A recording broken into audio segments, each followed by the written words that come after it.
Episode 201 की शुरुआत होती है जब नारुतो सो रहा रहता है। उसी टाइम पे कुरमा अपेयर होता है, जो कि उस टाइम पे आपका कावाकी भी जाग रहा होता है किसी कारण से। तो वो कावाकी को समझाता है कि भाई बात ऐसी है कि बिना नारुतो के परमिशन के कहीं जाना नहीं है। ये सब देख के कावाकी बहुत घबरा जाता है कि भाई अचानक से कौन सा मॉन्स्टर मेरे सामने आ गया, लेकिन तभी वो उसे बताते हैं कि देखो बच्चे, घबराने की कोई ज़रूरत नहीं है। कावाकी कुरमा से पूछता है कि भाई आप हैं कौन, जरा अपने बारे में बताइए। कुरमा कहता है कि मैं वो लोमड़ी हूँ ना जिससे नारुतो को सारी ताकत मिलती है, वो लोमड़ी मैं ही हूँ और तुम मुझे एक तरह का योकाई समझ सकते हो। आगे कुरमा उसे बताता है कि ये मेरी जिम्मेदारी बनती है कि जब नारुतो सो रहा है तो मैं तुम्हारे ऊपर आंख रखूँ, मतलब तुम्हारा ख्याल रखूँ, और ये काम करने के लिए मुझे पर्सनली जो 5 कागे होते हैं उन्होंने मुझसे कहा है। कुरमा मजाकिया अंदाजे में कहता है कि अब शिनोबी भी मेरा फेवर मांगने लगे हैं, कैसा टाइम आ गया है। उसके बाद कावाकी कुरमा से कहता है कि मैंने भी तुम्हारे बारे में पढ़ा है, कारा में तुम्हारे ऊपर एक पूरी रिसर्च फाइल है, तुम 9 टेल बीस्ट हो ना। ये सब सुन के कुरमा थोड़ा चौंक जाता है और कहता है ओह। उसके बाद कावाकी आगे कंटिन्यू करता है, वो कहता है मुझे यकीन नहीं हो रहा है कि वो बीस्ट नारुतो के अंदर है, मतलब तुम जैसा मॉन्स्टर नारुतो के अंदर है। और कहता है मुझे इसलिए कोई आश्चर्य नहीं होता कि नारुतो इतना स्ट्रांग क्यों है। उसका कहने का मतलब था कि होकागे इतना स्ट्रांग क्यों है, क्योंकि उसके पास तुम्हारे जैसा एक हथियार है। तो मुझे ये भी पता चल चुका है कि इसीलिए ही नारुतो इस गांव का हेड है। आगे कुरमा कावाकी से पूछता है कि क्या तुम्हारा नाम कावाकी है ना। कुरमा आगे कहता है कि तुम्हारी इस सोच के लिए कि नारुतो मेरे कारण मजबूत है या फिर मेरे कारण पावरफुल है, इसके लिए मैं तुम्हें दोस्त नहीं दे सकता हूँ, लेकिन तुम थोड़ा बाहर जा रहे हो। कुरमा कावाकी को आगे बताता है कि जबकि असलियत बहुत उल्टी है, मतलब असलियत बहुत दूसरे टाइप की है, जैसा तुम सोच रहे हो वैसा बिल्कुल भी नहीं है। मैं नारुतो पे तब से नज़र रखा हुआ हूँ जब से वो एक छोटा सा बच्चा था। आगे कुरमा उसे बताता है कि इसकी ज़िंदगी इतनी बटरफ्लाई नहीं है जैसे ऐसा तुम समझ रहे हो, बल्कि इसकी ज़िंदगी एकदम तुमसे मिलती जुलती है। उसके बाद कुरमा बैक स्टोरी बताता है कि मैं एक 9 टेल फॉक्स के नाम से जाना जाता था और मैंने ही इसके माता पिता को मर्डर किया था और लगभग सभी लोग मुझसे डरते थे, घबराते थे। उसके बाद कावाकी कुरमा से पूछता है कि तुम तो एक अनटचेबल मॉन्स्टर थे ना। इस पर कुरमा उसकी बात काटते हुए कहता है कि तुमने तो मेरे बारे में पढ़ा है ना, क्या नहीं पढ़ा। कुरमा कावाकी को बताता है कि मैंने बहुत से लोगों की जिंदगियां ली हैं और नारुतो के पेरेंट्स उनमें से एक हैं। नारुतो के पैदा होने के बाद उसे मेरा वैसल बनाया गया जिसमें कि मुझे सील किया जा सके। मतलब नारुतो का बचपन, जवानी सब कुछ मेरे साथ ही बीता हुआ है और उसे ताकत का वो खजाना मिला जिसने उसे कभी मांगा ही नहीं था। ये सब सुनने के बाद कावाकी अपने कार्मा को देखता है और शायद कहीं खो जाता है और उसे अपनी कहानी से रिलेट कर पाता है, क्योंकि उसने भी कभी ये कार्मा मांगा नहीं था। कुरमा आगे कहता है कि तुम कह रहे थे ना कि मैं नारुतो का एक हथियार हूँ। उसमें कावाकी मुंडी हिलाकर हाँ कहता है। तो कहता है कि बेटा यहाँ पर भी तुम गलत हो। कौन? कुरमा कहता है कि बेटा यहाँ पर भी तुम गलत हो।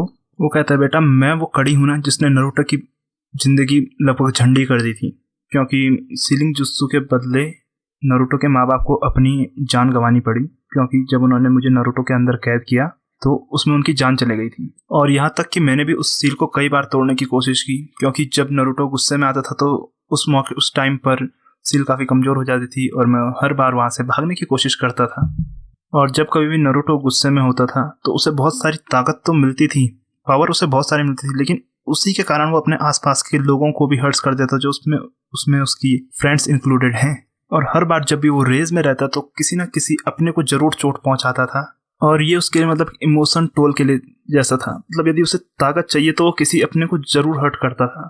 और मैं कोई हलवा हथियार नहीं हूँ जिसे चलाना इतना आसान है, और यही मेरा रिश्ता है नारुतो के साथ। आगे कुरमा उसे कहता है इतना कांप काहे रहे हो, घबराओ मत। लेकिन वो मुझसे तब से डील कर रहा है जब से वो एक छोटा बच्चा था। ये सब सुन के कावाकी कहता है कि इतनी ताकतवर फोर्स के अगेंस्ट मुझे यकीन नहीं है, शायद जो गांव के लोग हैं उन्होंने उसकी मदद की हो। कुरमा उसे कहता है कि क्या तुम्हें सच में लगता है कि गांव के लोगों ने उसकी मदद की होगी। आगे वो उसे बताता है कि तुम्हारी और नारुतो के सरकमस्टांसेस लगभग सेम ही हैं। उसके बाद कावाकी को वही टाइम याद आ जाता है जब उस first time hidden leaf village में आया था और उस पर जो फायर फेयर किए थे उन लोगों ने। तो उस टाइम पर भी जो पुलिस ऑफिसर थे उनकी टोन बिल्कुल सेम थी कि इस मॉन्स्टर को कहीं जाने मत दो, और उन्होंने उस पर फायरबॉल अटैक किया था, शायद किसी साइंटिफिक टूल की मदद से, जैसे कि आपने देखा। और जब नारुतो मुझ जैसे मॉन्स्टर को अपने अंदर लेके घूम रहा है तो लोगों को उसको अच्छे से ट्रीट करना लगभग नामुमकिन है। लोग उससे नफरत करते थे और उससे दूर जाने की कोशिश करते थे।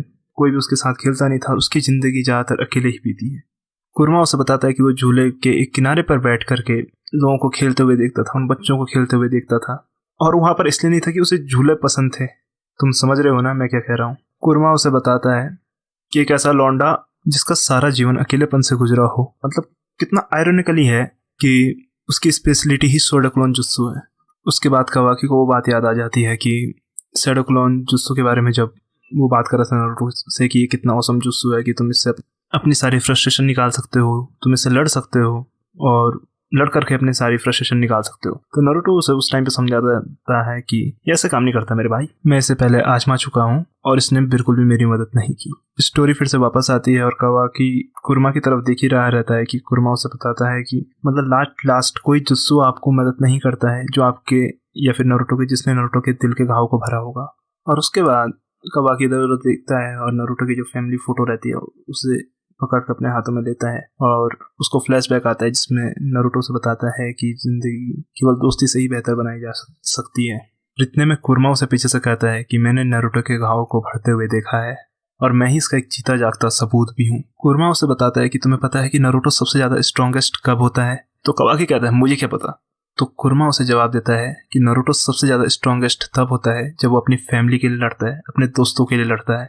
और ये सुनकर कवाकी को थोड़ा धक्का सा भी लगता है और वो फिर से फ्लैशबैक में चले जाता है जहाँ पर नारुतो से बताता है कि यहाँ तक कि तुम और मैं भी जुड़े हुए हैं। और कवाकी अपना टूटा हुआ मतलब कटा हुआ हाथ पकड़ता है, जो बायोनिक मैकेनिकल आर्म है उसे पकड़ता है। इस कॉन्वर्सेशन के खत्म होने के बाद कवाकी कुर्मा से पूछता है तुम्हें क्या लगता है, क्या मैं ये सब कर सकता हूँ? क्या मैं नारुतो की तरह बन सकता हूँ? उसके बाद कुर्मा उसे बताता है कि सच कहूँ तो ये सब कुछ तुम पर डिपेंड करता है और इम्पॉसिबल तो कुछ भी नहीं है। ये सब सुनने के बाद कवाकी रोने लगता है और कुर्मा उसे कहता है कि तुम अभी पूरी तरह से सूखे नहीं हो तो काफ़ी चांसेस है कि तुम उसकी तरह बन सकते हो अभी भी। उसके बाद कुर्मा डिसअपेयर हो जाता है और अगली सुबह कवाकी एक पेड़ के पास होता है और अपने साइन को देख रहा रहता है, मतलब जो उसके हाथ में कार्मा है उसे देख रहा रहता है। और उसी के साथ ही उसे फ्लैशबैक आता है जहाँ पर उसको जिगेन की ट्रेनिंग याद आ जाती है, जिसमें जिगेन उसके साथ बहुत ही ब्रूटली व्यवहार करता है, जो कि हम सभी जानते हैं कि जिगेन कितना ब्रूटल है। जिगेन आगे कवाकी से कहता है कि भाई जल्दी से कार्मा यूज करना सीख ले और अपनी आपको प्रूफ कर। जहाँ जिगेन उसे बता रहा रहता है कि जहाँ तक कि तुम ही एकमात्र कार्मा के एसेंसरी हो, मतलब जिसने कार्मा को धारण किया हुआ है, तो इससे अब कोई फर्क नहीं पड़ता क्योंकि तुम एक वेसल हो और तुम्हारी चॉइसेस का किसी पर भी कोई फर्क नहीं पड़ता है। अब तुम जो कुछ भी हो, जैसे भी हो, जब से तुम्हें ये मार्क मिला है तुम अब इसी के ही हो और इससे छूटने का कोई रास्ता भी नहीं। और कवाकी का फ्लैशबैक खत्म होता है तभी पीछे से बोरुतो से आवाज लगाते हैं हाँ भाई क्या चल रहा है?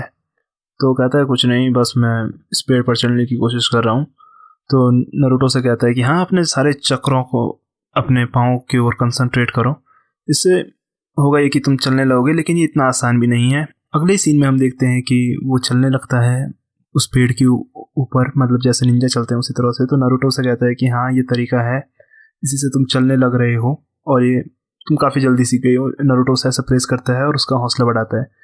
और इसके बाद कहानी आगे जाती है सारदा और मित्सुकी के ऊपर, जहाँ वो बात करे रहते हैं कि नारुतो का कवाकी के साथ बहुत बढ़िया बॉन्ड बन चुका है। और इसके साथ ही मित्सुकी उसे कहता है कि ऐसी बात नहीं है, मतलब जो नारुतो है वो हर किसी को ही अपने गांव में वेलकम करता है, चाहे वो मैं ही क्यों नहीं हूँ। मैं भी यहाँ का नहीं था लेकिन उसने फिर भी मुझे काफ़ी वेलकम किया और मेरी काफ़ी मदद की। तो इससे वो कहती है कि हाँ नारुतो का काफ़ी सभी लोगों से काफ़ी बढ़िया मेल जोल का माहौल है। और इसके बाद स्टोरी आगे जाती है जहाँ पर टीम 7 के सभी मेंबर आपस में बात करे रहते हैं और वो ट्रेनिंग के लिए कहते हैं कि आज हमें ट्रेनिंग करनी चाहिए। बोरुतो कवाकी से पूछता है कि क्या तुम ट्रेनिंग पर आओगे? तो कवाकी उसे जवाब देता है कि मैं नहीं आ पाऊंगा, मैं आज ट्रेनिंग छोड़ रहा हूँ, तुम जाने तो तुम करो। तो इसके बाद एक कन्वर्सेशन होती है जहाँ, तो इसी बात को आगे बढ़ाते हुए कवाकी कहता है बोरुतो को कि जिसने मेरी ज़िंदगी झंड की है, मतलब जिगेन ने, उसको उसके बारे में सब कुछ पता है, इस कार्मा के बारे में सब कुछ पता है और एक दिन हमें उससे लड़ना होगा, तो अपने आप को तुम तैयार कर लो। तो वो कहता है कि हाँ हम जरूर लड़ेंगे और जीतेंगे भी। इसी के साथ ही वो उस पर एक ब्रो पंच मारता है, मतलब एक बढ़िया सा, मतलब जिसमें भाईचारा बढ़े ऐसा पंच कहता है। और यहाँ पर सबसे बड़ा टर्निंग पॉइंट ये है कि अब बोरुतो भी उसे अपना भाई मानने लगा है, वो उसे भी ब्रदर कहता है। तो फिर इससे पता लगता है कि कैरेक्टर डेवलपमेंट काफ़ी बढ़िया जा रहा है, स्टोरी डेवलपमेंट काफ़ी बढ़िया जा रहा है। इसके बाद शारदा उन्हें बताती है कि सासुके गांव में आया हुआ है और वो मुझे चिदोरी की ट्रेनिंग दे रहे हैं। तो ये सब सुन के बोरुतो काफ़ी एक्साइटेड हो जाता है और शारदा कहती है हाँ तो वैसे भी तो तुम उसे अपना गुरु ही मानते हो, मतलब उन्हें तुम अपना गुरु ही मानते हो। तो वो कहती है हाँ मिस्टर सासुके काफ़ी ऑसम है, ऐसा बोरुतो कहता है। और उसके बाद शारदा उसे आगे बताती है कि वो किसी इंपॉर्टेंट मिशन के कारण उन्हें मेरी चिदोरी की ट्रेनिंग बीच में छोड़नी पड़ी। तो ये सब सुन के बोरुतो काफ़ी सरप्राइज हो जाता है कि तुम अब तक उससे सासुके से ट्रेनिंग ले रही थी और तुमने मुझे बताया भी नहीं। तो वो कहती है अचानक उनको बीच में वो छोड़ना पड़ा क्योंकि उन्हें कोई इंपॉर्टेंट मिशन आ चुका था। अगला सीन में हमें पता लगता है कि जहाँ पर साई और शिकामारू आपस में बात कर रहे रहते हैं और वो कहते हैं कि एक कुछ अजीब से डायमेंशंस के बारे में पता लगा है और वहाँ पर कोई स्पेस टेलीपोर्टेशन जुत्सु वाला ही जा सकता है। तो फिर मैंने इसके लिए सासुके को भेज दिया है, लेकिन वो कोई ट्रैप भी हो सकता है। तो शिकामारू कहता है कि तुमने सासुके को भेजकर सही किया और वैसे भी कोई ट्रैप होगा तो हमें घबराने की कोई जरूरत नहीं है क्योंकि वो सासुके है। और इसी के साथ ही एपिसोड आज का खत्म होता है, एपिसोड 201 खत्म होता है। और वीडियो को देख के जरा भी मजा आया हो, चैन मिला हो, सुकून मिला हो तो वीडियो को शेयर कीजिएगा, नहीं उससे पहले आप लाइक कीजिएगा और चैनल को जरूर सब्सक्राइब कीजिएगा और कमेंट करिए अपने सजेशंस को जिससे मैं इसको और भी ज्यादा इंप्रूव कर सकूं और इस कम्युनिटी को ले जा सकूं एक नेक्स्ट लेवल पे। यस।